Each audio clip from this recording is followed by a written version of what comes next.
আমরা পিছন নিয়ে আর কামড়াকামড়ি করব না, আমরা সামনে নিয়ে এগিয়ে যেতে চাই। সর্বশেষ শহীদ গতকাল আমার যে ভাইকে শহীদ করা হয়েছে, তার দোষ কি ছিল? এর আগে উসমান হাদিকে শহীদ করা হয়েছে, তার কি দোষ ছিল?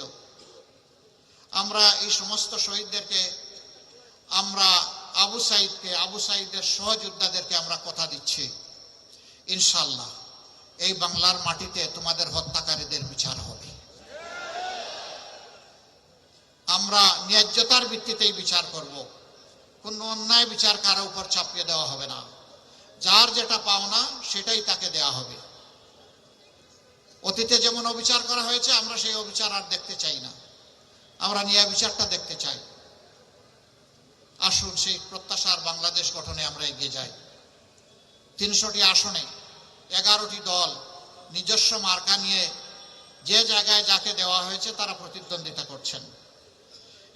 ঢাকা 17 আসন, এখানে আমরা দিয়েছি ডাক্তার খালেদুজ্জামানকে, আমি তাকে এখানে আসার জন্য আহ্বান জানাবো।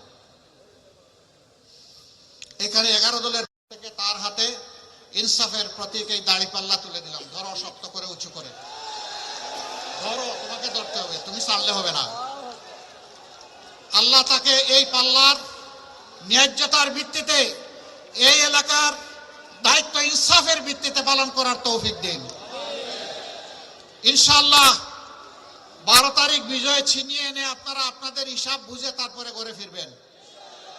ঘরে ফিরে আল্লাহ শুকরিয়া আদায় করে 2 রাকাত নামাজ আদায় করবেন, চোখের পানি দিয়ে 4টা সেজদা দেবেন।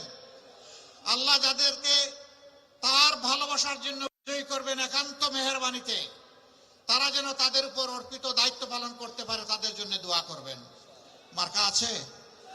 কোন সে মার্কা? আরো জুড়ে।